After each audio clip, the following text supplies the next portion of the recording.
जिद की अनूठी दास्तां 177 मेडल जीतने के बाद लगी चोट, आधे शरीर में नहीं है जान। जुनून ऐसा, नए स्पोर्ट्स में फिर उतरे मैदान में। अब देश को ओलंपिक में मेडल दिलाने की कवायद। 5 बार national para table tennis tournament में इंदौर पहुंचे सीआरपीएफ के assistant company commander Mayank Shrivastava. Gymnastic में 60 गोल्ड सहित 177 मेडल जीतने के बाद प्रैक्टिस के दौरान रीढ़ की हड्डी में ऐसी चोट लगी कि 13 महीने अस्पताल में रहना पड़ा। गर्दन के नीचे के शरीर में जैसे जान ही नहीं रही, लगा मानो सब खत्म हो गया। हौसले में दम हो और जीत का जुनून हो तो कोई कैसे हार सकता है।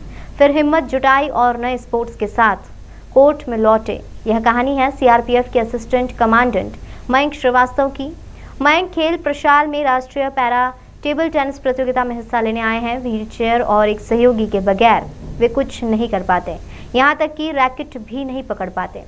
उन्हें भी सहयोगी उनके हाथ पर बांधता है, मगर फिर भी वे डटे हुए हैं, अपने जैसे बाकी खिलाड़ियों को चुनौती दे रहे हैं। जिम्नास्टिक में बेहतर प्रदर्शन के चलते मयंक को 10वीं कक्षा में ही सीआरपीएफ में नौकरी लग गई थी। मूलतः प्रयागराज के मयंक को सब इंस्पेक्टर के रूप में पहली नौकरी मिली। खेल की सफलता में चोट लगने के पहले तक असिस्टेंट कमांडेंट बना दिया। डिसेबल होने के बाद भी मयंक एबल खिलाड़ियों को व्हील चेयर पर बैठे बैठे ही जिम्नास्टिक की ट्रेनिंग देते हैं। सर, आप सीआरपीएफ से हैं, वो कौन सा इंसिडेंट था जिसकी वजह से सर आपको फिर गेम भी चेंज करना पड़ा? लाइफ बड़ी चैलेंजिंग थी, क्या कुछ हुआ था? मैं सीआरपीएफ में असिस्टेंट कमांडेंट हूँ। मेरा नाम मयंक श्रीवास्तव है। मैं फॉर्मर इंटरनेशनल जिमनास्ट रहा हूँ चोट से पहले। और जब मैं 2017 9 अक्टूबर को जब मुझे चोट लगी तो उस समय मैं कॉमनवेल्थ गेम्स 2018 की तैयारी कर रहा था जिमनास्टिक्स में।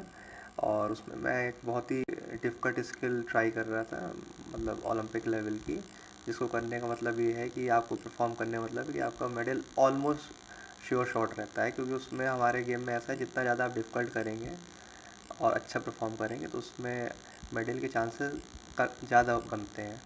तो मैं उसमें मुझे यूरोचेंको को डबल करना था। तो अब भाग्यवश या दुर्भाग्यवश जो भी है, तो मुझे चोट लग गई उसमें। मैं ट्रिपल शॉट, मतलब जब हवा में कर रहा था रोटेशन, तो मेरा हाथ फिसल गया रोटेशन करते समय।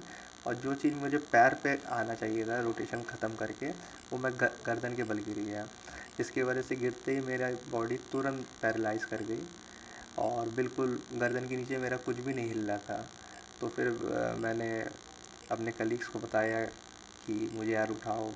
फिर उन्होंने सब ने उठा के मुझे अपना डॉक्टर्स के पास ले गए। फिर डॉक्टर्स ने बताया कि उसकी कॉम्प्लिकेशंस बताई कि आपको ये इंजरी हो गई है। फिर हमारे जो हेड ऑफ ऑफिस हैं, जो उन्होंने श्री अतुल करवाल सर, उन्होंने ये डिसाइड किया कि आप इलाहाबाद से बेटर फैसिलिटी आपको दिल्ली में मिलेगी। और फिर मुझे वहाँ से दिल्ली शिफ्ट किया गया और वहाँ पे मेरा इंडियन स्पाइनल इंजरी सेंटर में डॉक्टर एच छाबड़ा के गाइडेंस में मेरा ट्रीटमेंट हुआ, ऑपरेशंस हुए और मैं ऑलमोस्ट 13 मंथ्स हॉस्पिटल में था। उसके बाद फिर धीरे धीरे रिकवर करके ऊपर वाले की बहुत इसमें कृपा है कि मैं उस कठिन सिचुएशन से निकल पाया।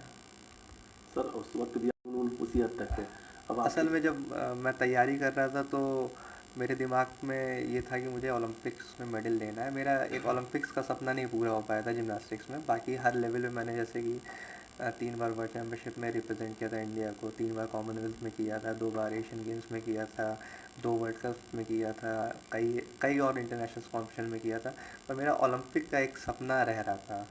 तो ये दिमाग में मेरे हमेशा, जब मैं 13 महीने था भी वहाँ पे हॉस्पिटल में, तो रिकवरी के साथ साथ ये हमेशा दिमाग में घूमता रहता था कि मैं क्या करूँ यार, मेरा ओलंपिक का इस जीवन में ये काम तो करना था। तो उस काम को दिमाग में रखते हुए मैं सोचता रहा कि क्या करना है क्या करना है। तो फिर मुझे अल्टीमेटली दिमाग में आया कि पैरा में ट्राई करते हैं। पहले पैरा का इतना अच्छा एक्सपोजर और इतना ज़्यादा अवेयरनेस नहीं थी, पर आपने देखा होगा कि जब हमारे एथलीट वहाँ से 17 मेडल लेके आए ओलंपिक से, और इतना अच्छा हमारे honourable prime minister Shri Narendra Modi ji ने उनका वेलकम किया, उससे बहुत ही अवेयरनेस बढ़ी है। और इस आप टूर्नामेंट में देखेंगे कि जो अब प्रशाल में पैरा टेबल टेनिस का हुआ है, इसमें लास्ट ईयर के मुकाबले 2 से 3 गुना लोग बढ़ गए हैं। ये खाली अवेयरनेस की वजह से। और जो सम्मान मिला पैरा एथलीट्स को हमारे प्रधानमंत्री जी के द्वारा, तो इसने मुझे भी मोटिवेट किया कि मैं इस चीज़ में और आगे मेहनत करूं और जुड़ूं और देश का नाम रोशन करूं और अपना जो सपना है जो अधूरा रह गया था उसको पूरा कर सकूं। सर ओलंपिक, सर कौन से ओलंपिक के लिए आप जाने वाले हैं, कौन सी तैयारी कर रहे हैं, किसकी आप? देखिए, मैंने ये पहला पैरा टेबल टेनिस खेला है और इसमें असल में हमारे में क्या होता है, एबल्ड में तो ये होता है कि आप परफॉर्म करें, आप बीट करें और आप क्वालिफाई करें। इसमें क्या होता है कि आपको सबसे पहले क्लासिफिकेशन लेनी पड़ती है कि आपको किस ग्रुप में खेलना है। तो सबसे पहला मेरा भी टारगेट ये है कि मैं कोई इंटरनेशनल क्लासिफिकेशन जिस टूर्नामेंट में हो रहा हो उसमें जाऊं, पहले अपने को क्लासीफाई कराऊं। इसमें कई कैटेगरीज होती है, जैसे 1 से लेकर 10 तक होती है, तो उसमें पहले मुझे क्लासिफिकेशन मिल जाएगा। और वैसे तो मेरा टारगेट है कि 2024 में अगर संभव हो सके, नहीं तो 2028 लॉस एंजल्स में हो रहा उसमें डेफिनेटली।